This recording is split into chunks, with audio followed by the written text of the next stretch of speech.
그냥 코로나가 그냥 스캠이었다. 그리고 이 파우치라는 사람이 헤드 스캐머였다. 지금 나오는 게 마스크 사실 소용없는 거 다 알고 있고 사회적 거리두기 다 불시시고 백신 이것도 숨긴 게 너무 많았던. 터스키기 매독제럼 같은 거라든가.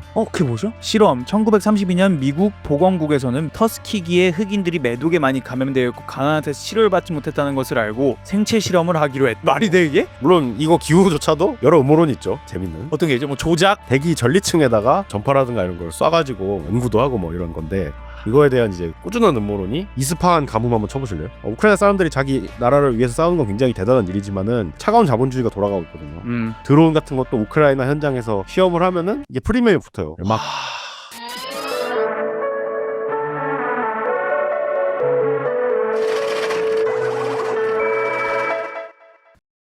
서울대학교 중동학과 석사 임명묵 선생님 모셨습니다. 네, 오늘은 인터넷 전문가가 아니라 인문학 전공자로. 네네.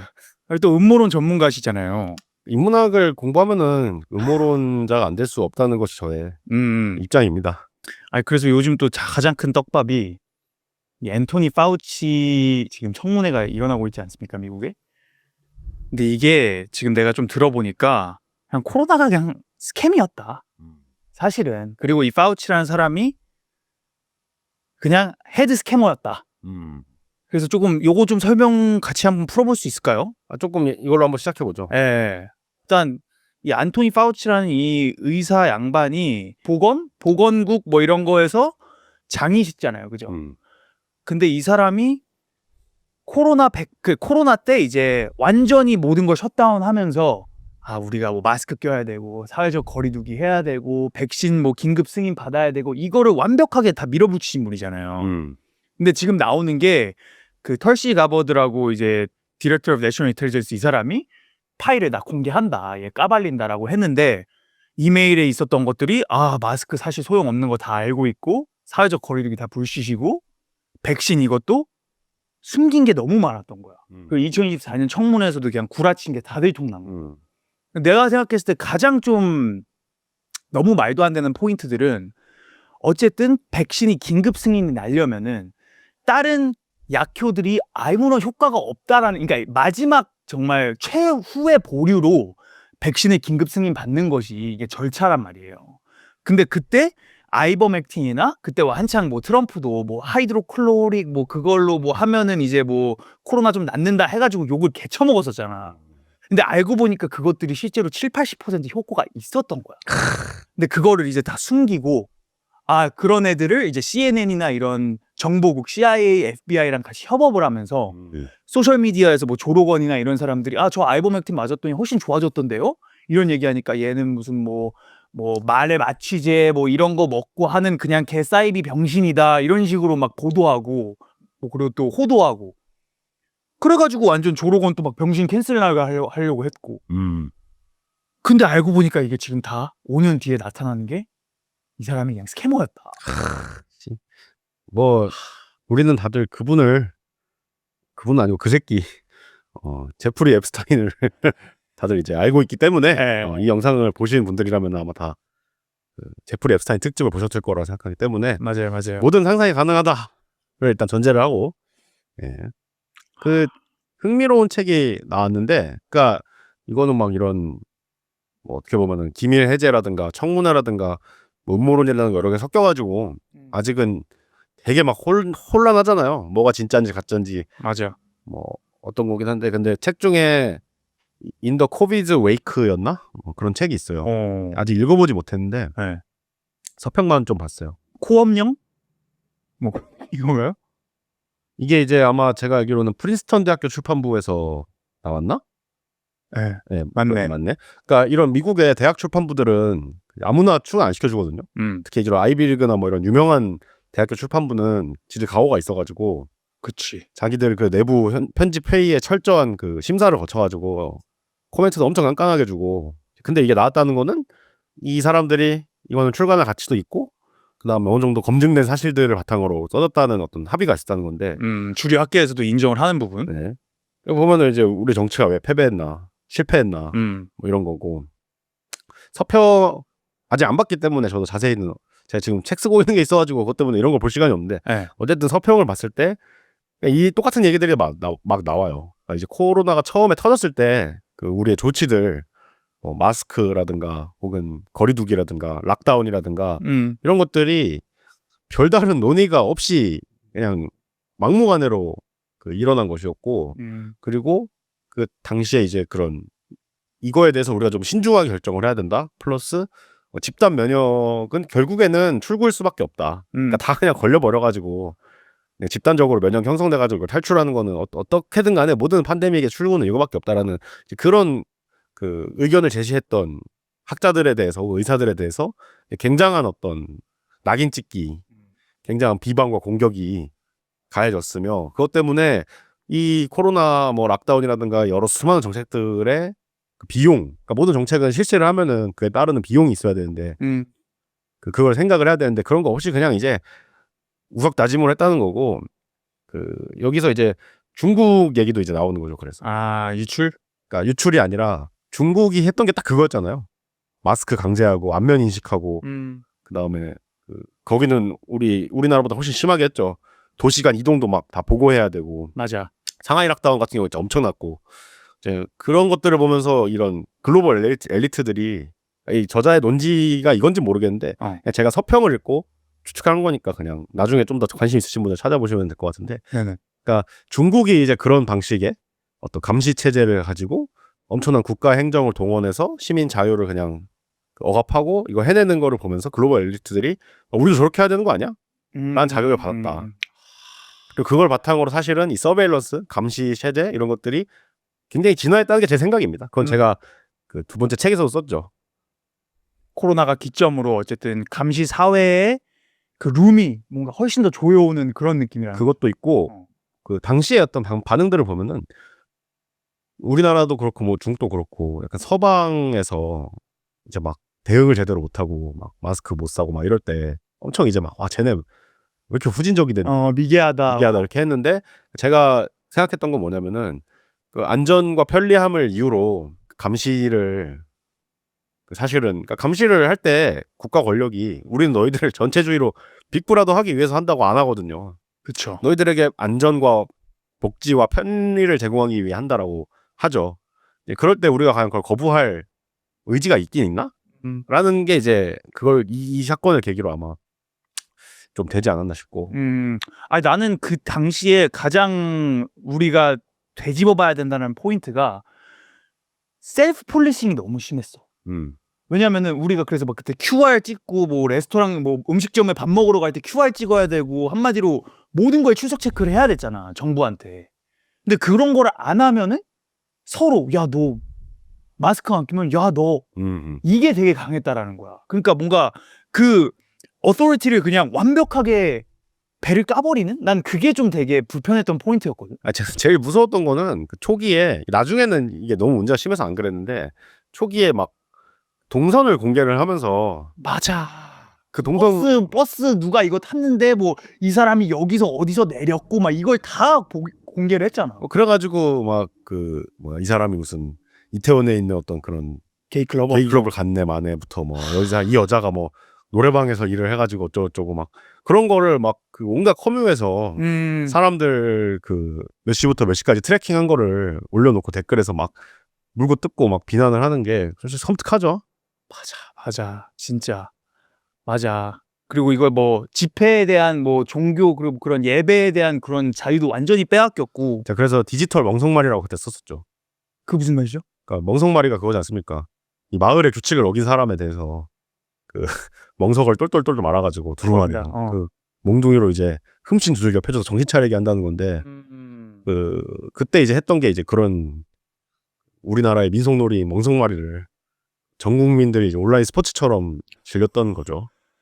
그리고 또 나오는 게 이 청문회에서 나오는 게 그 파우치가 이거를 규율을 되게 강하게 밀어붙이기 위해서 CIA랑 뭐 그걸로 인해서 뭐 인스타그램, 페이스북 이런 애들이랑 다 유튜브랑 다 협업을 해가지고 그때 당시에 뭐 2020년, 2021년, 2022년, 2023년까지만 하더라도 백신 뭐 이런 거 제기하거나 뭐 코로나 뭐 좀 음모론 제기하면 바로 노딱 먹고 바로 뭐 디플랫폼 되고 바로 계정 삭제되고 이게 그냥 만연했어. 그래서 지금 안 그런가요? 지금은 안 그래요. 아. 다행히. 근데 우리도 그때 막 처음에 2023년에 런칭할 때 뭐 코로나 이 무슨 그 집회 같은 데 가가지고 뭐 이렇게 하는 거를 공개도 안 하고 그냥 우리가 보려고 유튜브 어카운트에 올렸었어. 근데 그게 바로 제재를 먹은 거야. 오. 그래서 와 이거 진짜 무서운 거구나. 진짜 리얼하게 이렇게 검열을 엄청나게 많이 하는구나. 근데 그게 되게 좀 당연했던 사회? 그래서 그게 제일 무서웠던 포인트였던 것 같기도 해. 지금 돌이켜보면 와 이게 그런 식으로 뒤에 이렇게 많이 했구나. CIA랑 이런 많이 이렇게 협업을 해가지고. 그 역사도 아주 진짜 재밌는 역사들인데 뭐 네. 사실 저는 이 분야로는 아직 좀 그 비기너긴 한데 뉴비긴 한데 뭐 아마 시청자분들도 대부분 아실 터스키기 매독 실험 같은 거라든가. 그게 뭐죠? 모르세요? 예. 이거 좀 문제가 있는데?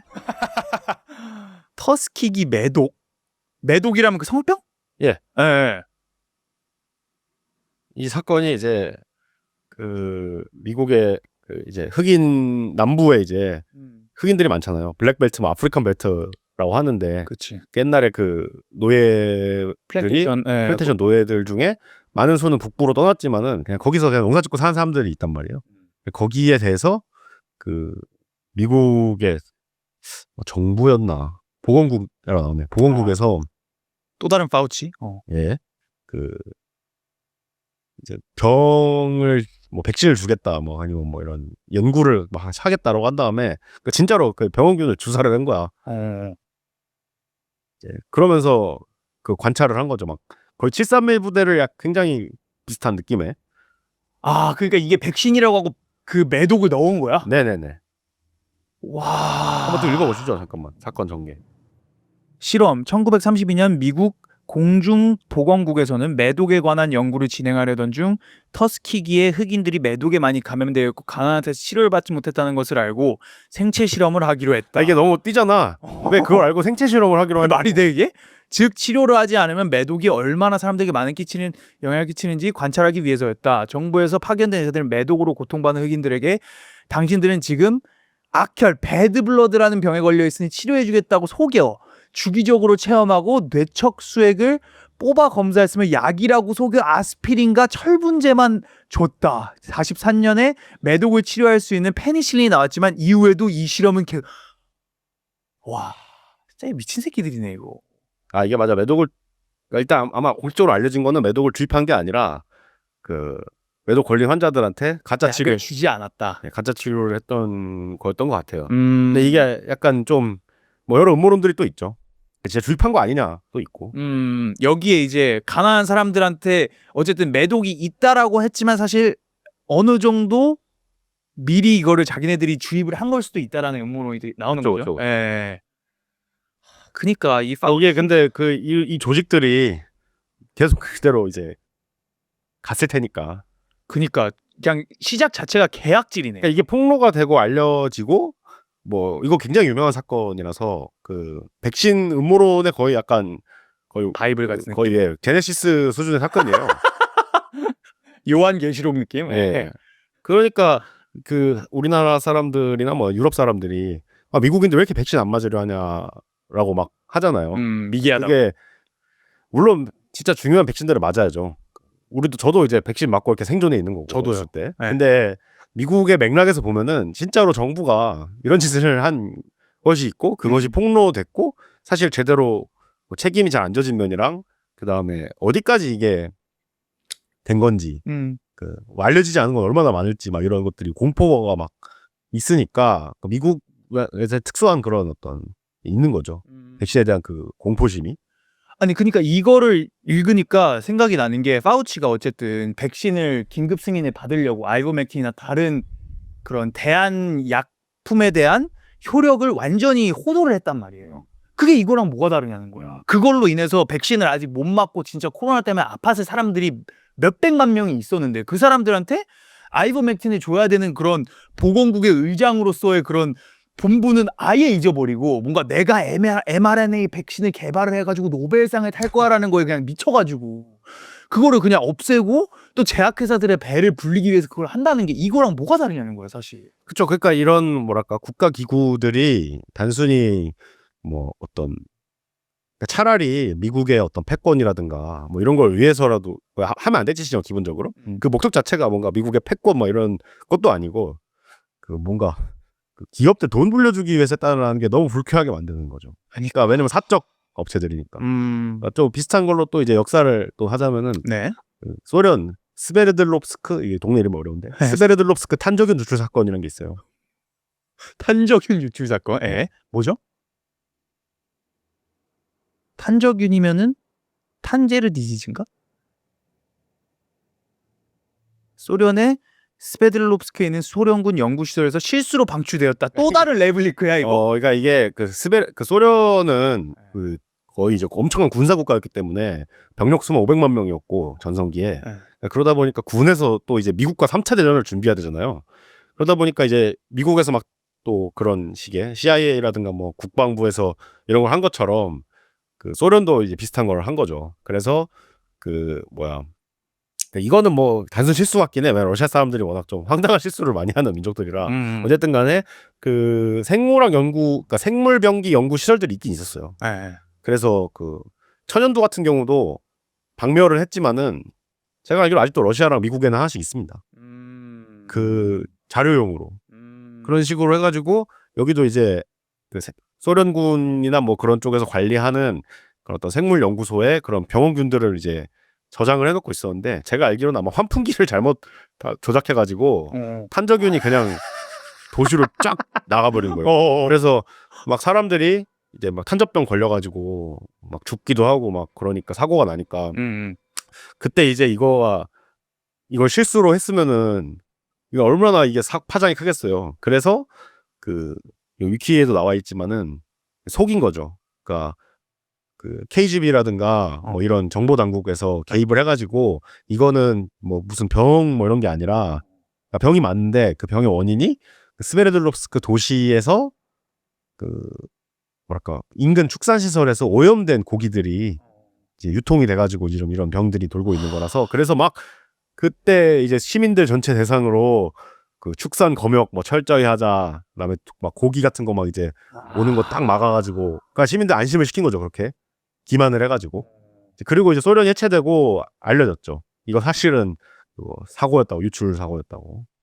와, 그러니까 지금 이 코로나 이 파우치 파일에서 나온 게 옛날에 이거 우리 2020년도에 이거 뭐 중국 뭐 우한랩에서 나온 뭐 이거 유출 가설하면은 너는 그냥 완전히 씹새끼고 이게 말도 안 되는 거고 그냥 바로 디플랫폼 됐단 말이에요. 근데 지금 여기서 나오는 게 유출 가설이 맞았고 사실 유력했고 파우치가 보건국에 돈을 써서 여기에 몇백만 달러의 돈을 써가지고 이 게인 오브 펑션 리서치 그러니까 바이오 웨폰을 만들려고 어떻게 보면은 연구를 한 거다. 그러다 그게 잘못돼가지고 리크가 된 거다. 근데 나는 어느까지 가냐면 이게 잘못돼서 리크가 된다라는 것까지 가는 거지 이제는. 이게 실수, 그러니까 이것까지 거짓말을 했는데 실수로 잘못 뿌렸다는 것도 내가 믿을 수 있겠냐라는 거야 이제. 근데 형이 아까 얘기했듯이 뭐 저 스베르프스크에서는 뭐 진짜 실수로 이게 나온 걸 수도 있는데 코로나는 진짜 그건가? 그리고 또 느껴지는 게 이거에서도 커버업이 박쥐. 우한에서 뭐 박쥐 먹고 또 중국인들이 미개하게 박쥐 먹다가 이렇게 됐다. 역사가 반복되는 거 아닙니까 이거? 그래서 그냥 이거는 뭐 그냥 저의 소설인데 물론 이건 기밀 자료들이 솔직히 내가 살아생전에 그걸 내가 공개되는 걸 볼 수 있을지도 모르겠는데 네. 어쨌든 뭔가 그 연구실에서 이게 만들어졌다는 가설을 그냥 전제를 하고 저는 물론 이제 문과 음모론 딱셉니다만은 그냥 연구실에서 박쥐를 바탕으로 그게 뭐 어쨌든 박쥐에서 기원한 바였잖아요. 코비드라는 게 그걸 바탕으로 했을 때 이게 유출된 과정을 어땠을까라고 생각해보면은 거기 직원이 그냥 빼돌려서 그냥 시장에 파는 거 아닐까 용돈 벌이 하려고 그냥 이런 망상을 해봤습니다. 신종 이거 뉴드랍이야 이러면서. 네. 그러니까 이게 진짜 어디까지 믿어야 되는지도 모르겠고 또 나는 여기서 하나 파우치 그걸 계속 좀 가자면은 이 사람이 안토니 파우치가 조 바이든한테 그래서 특별 사면을 받았단 말이에요. 또 우리 바이든 각하 아들내미 사면하시고 또 화려해 가셨죠. 퇴임 직전에.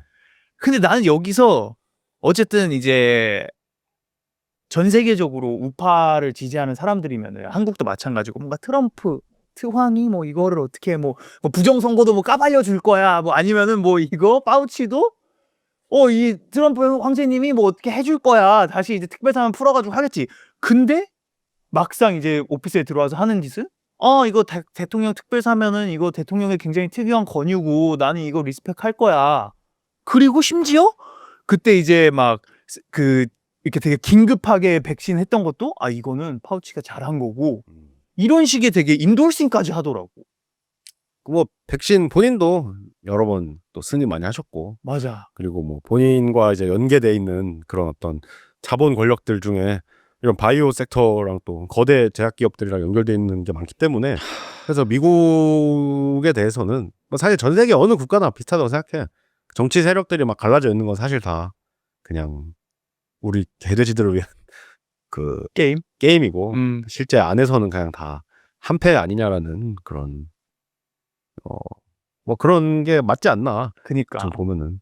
그래서 트럼프도 그냥 나도 요즘 느끼는 게 진짜 딥스테이트에 그냥 꼭두각시구나. 그리고 요즘 또 나오는 게 뭐 미국이 이제 뭐 에이펙이나 뭐 미국이 이제 그리고 또 이번에 새로 한 게 IDF 이제 이스라엘 그렇죠. 그 군사 그거랑 아예 이제 탑 레벨에서 협약을 맺어가지고 내년부터 미국의 탑 시크릿 군사 기밀을 이스라엘이랑 이제 쉐어를 하고 이런 인텔리전스 정보국도 날아간 레벨에서 이제 협력을 하겠다. 이건 사실 미군 팔아넘기겠다라는 거거든. 내가 보기에는. 미국은 이제 그러니까 지금 진행되고 있는 여러 사건들에 있어서 이제 한 단계가 된 거죠. 그러니까 제가 봤을 때는 가자지구랑 우크라이나가 제일 먼저였고, 그 가자지구에는 그 이스라엘 라벤더 프로그램이라는 게 있는데. 라벤더 프로그램? 라벤더? 가자지구 전쟁 중 하마스 등 팔레스타인 무장 세력의 표적을 자동으로 식별하기 위해 이스라엘군이 개발 사용해온 인공지능 기반 표적 생성 데이터베이스 시스템입니다. 그러니까 이번에 가자지구 관련한 그 UN 보고서에서도 막 나왔듯이 사실상 아동을 거의 고의적으로 표적으로 삼은 거 아니냐라는 그것도 제기됐는데, 이러한 데서 이제 이런 각종 AI 뭐 알고리즘을 통해서 그냥 딸깍으로 어디를 쳐야 될지가 막 나오고, 그 다음에 이를테면 어느 표적을 때렸을 때 그 이스라엘 그 정찰 뭐 자산 뭐 서베일런스 시스템이 사람들이 막 어떻게 혼비백산하는지, 막 어디로 이게 막 물자가 이동하고 사람들이 이동하는지 이런 거를 다 이제 학습을 해가지고 자기네 그 표적 시스템을 더 진화하는 방식으로 쓰는 거고, 당연히 이런 거가 이제 IDF와 펜타곤, 뭐 팔란티어 이런 걸로 단단히 이제 결속되어가는 과정인 거고, 그 다음에 우크라이나 같은 경우에도 지금 우크라이나 군이 팔란티어의 그 어떤 버프를 받아서 싸우고 있거든요. 지금 그 우크라이나 그 정치가 약간 그 뭐랄까 흔들리고 있습니다. 어떻게? 이제 올해 초에 그 91년생 젊은 국방부 장관 미하일로 페도로우라는 사람이 장관이 됐어요. 근데 이 사람이 원래는 디지털 전환부 장관이었거든요. 그러다가 이제 국방부 장관을 맡은 거죠. 그러니까 군인이 아니야 기본적으로. 상한데? IT 업계 사람이야 굳이 말하자면은. 그러니까 이 사람이 이제 딱 한 다음에 한 거는 그 드론을 가지고 굉장히 이제 이거를 좀 잘 써먹겠다라고 하면서 이제 군의 어떤 그런 개혁들을 막 이제 하는데, 근데 제가 생각했을 때 솔직히 91년생이면은 저보다 3살 많은데, 물론 뭐 위대한 정치인들 중에 30대 40대도 많았지만은 이렇게 복잡한 수준의 그 군경력도 없는 사람이 이렇게 복잡한 수준의 이 우크라이나 군대를 전면 개편을 하고 막 드론을 막 조달 체계를 막 바꾸고 이런 거를 맨손에서 할 수 있었을까?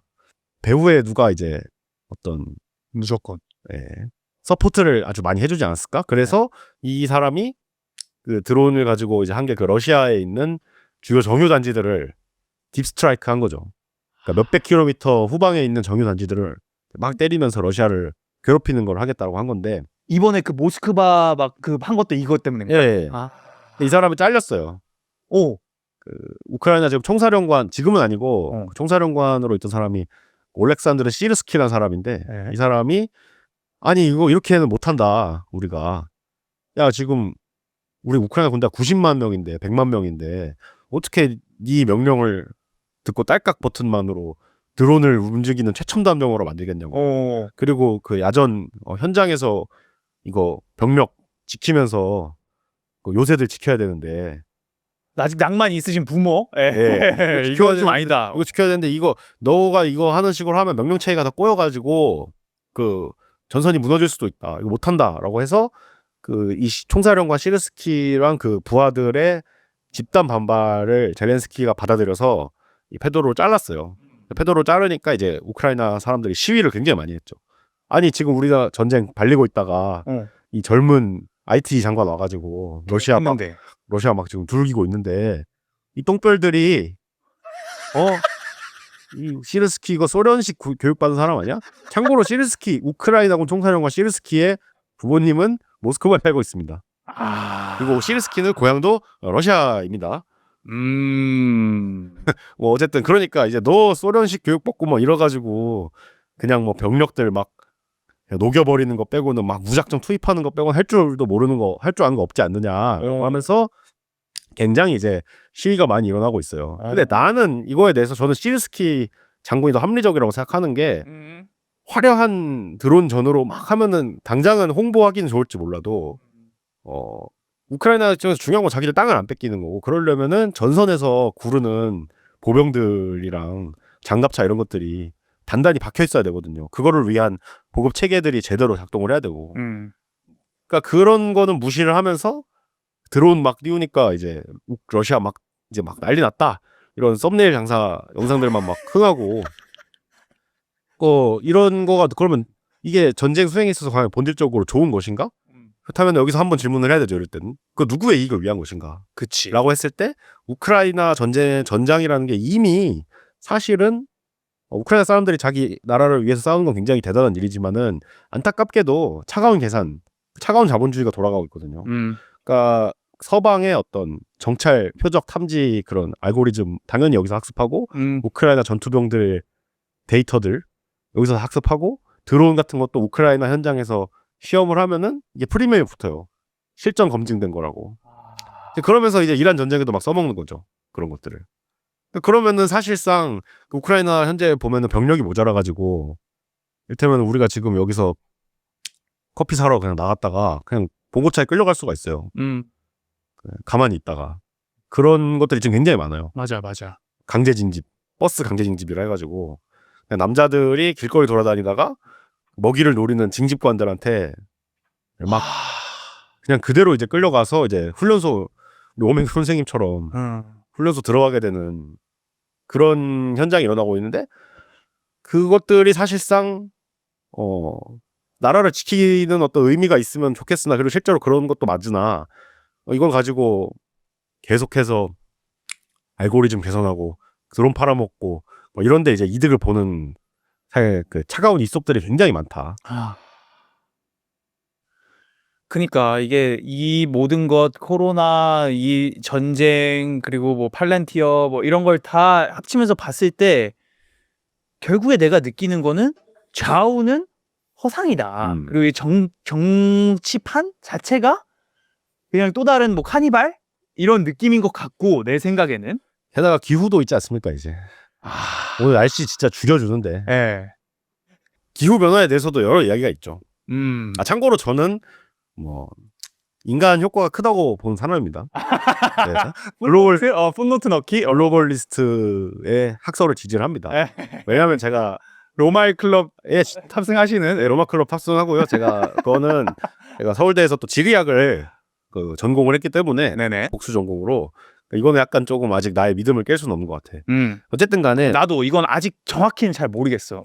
그 기후라는 것이 어쨌든 간에 굉장히 이제 지금 개같이 되고 있고 날씨도 정보용 이게 지금 사람은 살 수 있는 것인가. 맞아. 참 그럴 때마다 저는 물론 이란 그 지도를 봅니다. 이란에 이제 석유지대에 아바단이라는 도시가 있거든요. 아바단. 네. 아바단 오늘 날씨 한번 볼까요? 끝내주죠. 이런 걸 볼 때마다 그래도 아직 저기까지는 안 갔다. 근데 제가 이란 친구들한테 물어봐요. 아바단이나 아흐바즈 같은 북쪽 사는 사람들 여름에 대체 어떻게 사냐. 뭐 다 사는 방법이 있다. 일단은 야행성이 되고, 야행성이 되고, 그러고 뭐 그 또 저 동네 사람들은 또 은근 우리나라 대구 사람들의 그 더위 부심처럼 더위 부심이 있어가지고 우리는 저 날씨에도 뜨거운 차를 마신다. 뭐 이런 부심이 있다. 그리고 워낙 오랫동안 저렇게 살았기 때문에 그 건물이라든가 생활 양식이라든가가 다 적응을 많이 돼 있다고 이제 하더라고요. 진짜 근데 도시가 듄화가 되네 그냥. 듄화가 아니라 저긴 시작부터 듄이었어. 그냥 저기 그냥 듄. 그냥 원래 듄이었어. 와 51도? 그니까. 근데 이제 우리가 이제 걱정하는 건 이런 거죠.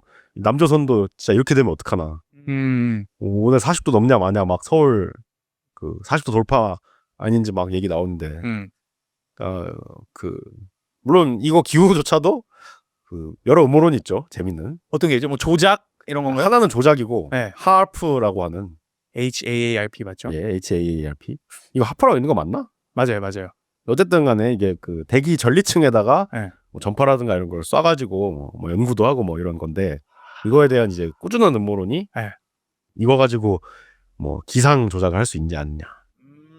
뭐 비를 못 오게 한다든가 뭐 기온 쓰게 한다든가. 이거로 지진도 일으킬 수 있는 거 아니냐라든가 혹은 이런 비슷한 지진 유발 시스템이 미국이 만들어 놓은 게 있지 않겠냐. 라는 음모론이 있습니다. 예. 그러니까 그 허리케인 카타리나도 뭐 사실 이런 것 때문에 만들어졌다 뭐 그런 음모론도 있었잖아. 네, 그렇죠. 그 최근에 이제 이거 기상 조작 관련한 가장 그 음모론은 그 이란이 지금 몇 년 동안 가뭄으로 굉장히 고통을 받았거든요. 거기가 이제 그래서 농민들이 막 시위도 하고 그랬습니다. 이스파한에 이제 자얀데 루드라고 굉장히 아름다운 강도 완전 쩍쩍 말라 비틀어지게 몇 년째였고. 와. 이스파한 가뭄 한번 쳐보실래요? 그래서 이란의 수력 발전소들도 막 다 가동 정지를 해가지고 와. 물 부족 시위 막 이렇게 일어나고. 저 다리가 이제 제일 이스파한의 명소인데 원래 저기가 물이 차 있어가지고 막 엄청 아름답거든요. 근데 완전히 쩍쩍 갈라진 거죠 지금. 어쨌든 간에 근데 이제 이란에서 음모론이 나왔어요. 이거 원래 우리 이란에 와야 될 비를 두바이랑 이스라엘 애들이 다 뺏어가는 거 아니냐. 그래서 구름 도둑이란 말이 나왔습니다. 그래서 클라우드 세프팅인가? 와 이제 이렇게까지 간다고? 예. 그래서 다들 이제 이란 애들이 정신이 나버렸구나. 나라가 아주 그냥 개고생을 하니까 쓸데없는 남 탓이나 하지 막 이러면서 그 이란의 어떤 그런 음모론에 대해서 막 일축을 했는데 공교롭게도 이번 전쟁 터지고 직후에 이란이 복수를 가하지 않았습니까? 그래서 걸프 지역에 있는 미군 기지들, 그 레이더 기지들 뭐 이런 거를 박살을 내버렸잖아요. 수많은 드론과 미사일로. 그리고 갑자기 비가 쏟아지네 공교롭게. 시기가 기묘하다. 정도로만 뭐. 네. 그래서 그거 가지고 이 중동 지역에서는 진짜 엄청나게 말이 많았어요. 왜냐면은 이란만 가뭄을 받은 게 아니라 이라크라든가 뭐 터키라든가 여기도 가뭄이 굉장히 심했거든요. 근데 그 동네 전반적으로 비가 막 쫙 내리니까 우연의 일치? 정말 우연의 일치인가라고 막 그 아랍 사람들, 터키 사람들, 이란 사람들이 막 얘기를 한 거죠. 그니까 근데 나는 이게 음모론도 당연히 섞여 있긴 하겠지만 아닌 부분도 많다고 생각하는 게 실제로 베트남 전쟁 때 미국 군부의 CIA가 뭐 프로젝트 아티초크인가? 뭐 다양한 프로젝트를 하면서 결국에 거기에 집중호우를 만들어가지고 전쟁이 걔네가 뭐 어느 지역에 이렇게 갇혀 있고 뭐 이런 식으로 군사 기밀 작전을 했던 게 나왔어. 그래서 이게 팩트야 그냥. 그러니까 적어도 시도를 했다는 건 팩트야. 그게 진짜 100% 컨트롤 했냐 안 했냐는 미지기수인데 시도를 했고 이거에 대한 끊임없는. 그래서 나는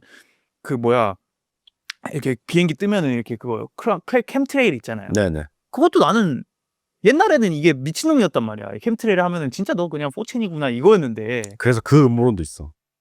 이란에 저는 비행기를 타고 갔을 거 아니에요, 저도? 테헤란에? 그 두바이라든가 카타르라든가 이런 데서 비행기가 많이 떠요. 그래가지고 그게 사실상 이란을 세계랑 이어준 창구예요. 그 전쟁 전에는. 그래서 테헤란에서 두바이, 뭐 샤르자, 도하 뭐 아부다비 이런 데로 나와가지고 거기서 환승을 해서 뭐 이스탄불이든 서울이든 가는 거죠. 근데 그 전쟁이 나면은 미사일이랑 뭐 전투기 오가면은 가장 먼저 하는 게 영공 폐쇄거든요. 이란에 그 제정신이 아니면 민항기를 못 띄우죠. 그렇지. 민항기를 한 달 동안 못 띄우니까 비가 공교롭게도 또 내리네. 대체 얘들 민항기에다가 뭘 한 거야 안 하는 그런 음모론도 있다. 우연의 일치.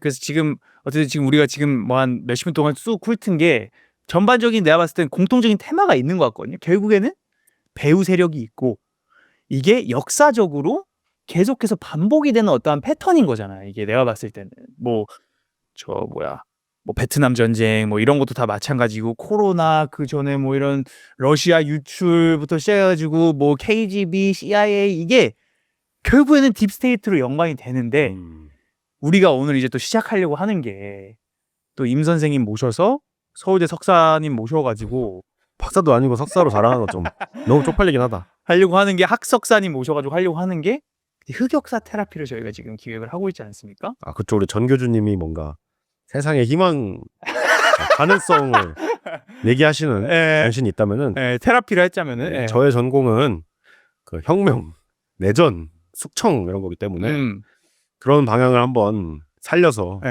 그 역사에 대해서 좀 더 깊은 이해를 그 도모하는 거가 어떤가. 흑화 버전으로. 네. 인간들의 흑역사를 다루는 것도 좋지 않나. 거기서 하려고 하는 게 결국엔 내가 이해하기로는 세계를 이때까지 지배해왔던 배후 세력의 블러드라인을 우리가 조금 한번 트레이싱 백을 해보자 뭐 이런 느낌인 건가요? 근데 그거는 제 전공은 아닙니다. 그래서 제가 그 부분에 대한 상세한 지식을 전해드릴 수는 없을 것 같고 일단 한 가지 중요한 거는 음모론이든 혹은 합리적 의심이든 모 작가님이 좋아하시는 합리적 의심이든 간에 음모론이든 간에 이거를 추구를 할 때는 정설을 먼저 알아야 돼요. 정석. 그 정석과 정설을 먼저 알아야지 거기에서 이제 우리가 취할 수 있는 걸 취하고 이게 좀 설명이 안 맞는다라고 알게 되고 그쵸. 그리고 뭐랄까 그 어떤 그 균열이 발생했을 때 이거랑 좀 안 맞는 것 같은데 할 때 그 틈을 메울 수 있는 상상과 가설을 만드는 걸 우리가 하게 되는 거고 그래야지 좀 더 괜찮은 시나리오들이 나옵니다. 정설을 알아야 가설을 알 수 있다. 네네. 그러면은 형이 얘기하는 거는 일단 그럼 정설을 파악을 하자. 그럼 인간 문명의 정설을 먼저 우리가 이렇게 좀 한번 훑어보자. 이런 느낌? 그렇게 그리고 생각을 해보면서 제가 조금 이제 저희가 이제 이런 기획을 여기 얘기를 하다가 저도 곰곰이 좀 생각을 해봤는데 어째 이런 음모론으로 또 별로 좋은 뉴스들이 알잖아요. 전쟁, 가뭄, 뭐 지진, 전염병, 콜트 막 근데 그러니까 이런 것들이 사실 우리가 생각하는 어떤 시대의 그런 지금 분위기인 것 같다라는 생각을 했어요. 그게 왜 또 지금 하필이면 더 의미심장하냐면은 제가 이제 어렸을 때를 생각해보면 제가 94년생이니까 다들 안 믿는 사람들이 많은데 어쨌든 2000년쯤을 생각해보자고요. 2001, 2년, 2년.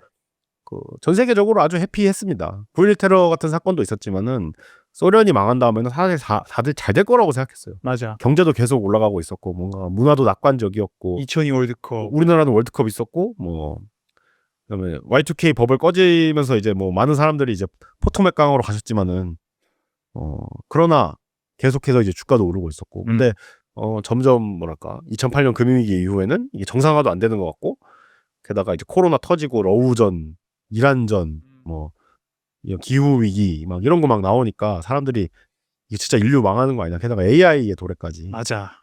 우리가 대체 어디로 가는지 도저히 모르겠다. 알 수 없다라는 어떤 그런 불안감. 근데 이게 우리가 좀 이럴수록 이제 역사를 좀 봐야 되는데 역사를 바라보는 사실은 시선이 굉장히 여러 개가 있습니다. 네네. 그래서 아까 제가 정설이라고 말했지만은 사실 정설이란 거 없습니다. 예, 뭐 그냥 정말로 합의된 사실들은 몇 개가 있지만은 이제 고대로 내려올수록 그 합의도 굉장히 이제 점점 얕아지고 신화가 많이 되는 거죠, 느낌. 역사라기보다는. 그리고 그것도 있을 뿐더러 인간의 그러면 이제 좀 본질적인 차원으로 역사 철학에 대해서 이제 되는 건데 그렇다면은 인간 역사라는 것을 우리가 뭘로 규정을 할 수 있을 것이며 왜 이걸 배워야 되는가라는 질문을 할 수밖에 없어요. 어떻게 생각하십니까?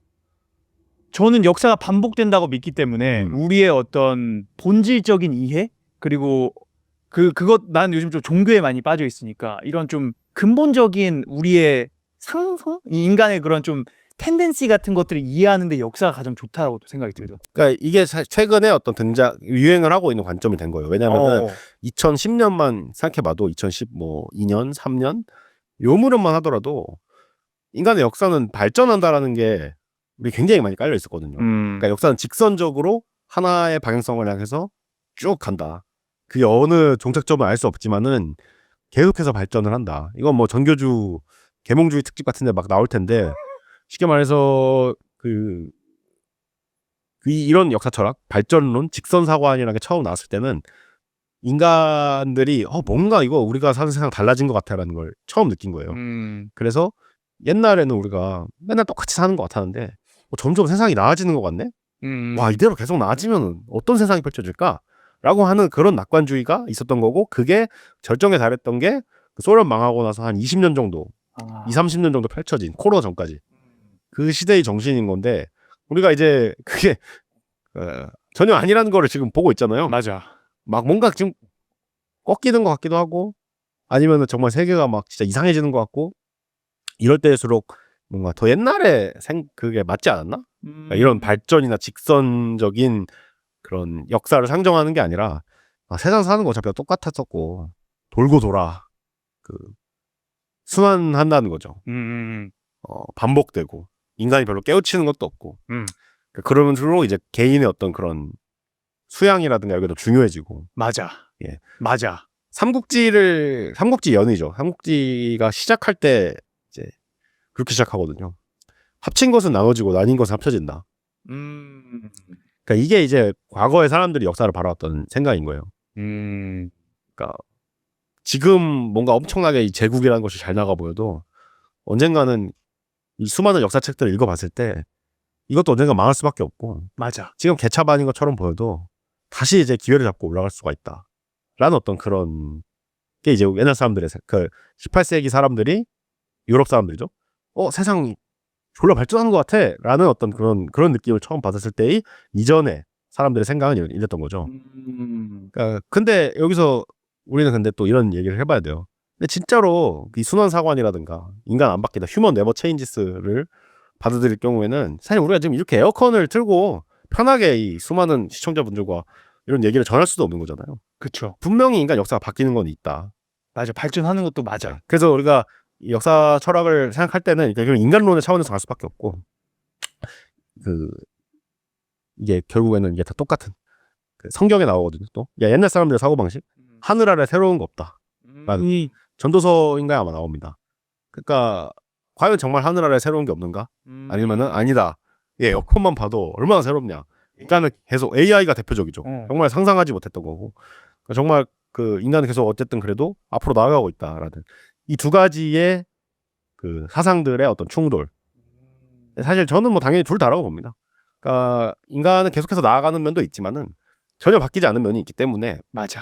그 두 가지의 어떤 패턴들이 역사에서 등장을 하고, 그거를 볼 때 우리 시대는 어떤 시대인가.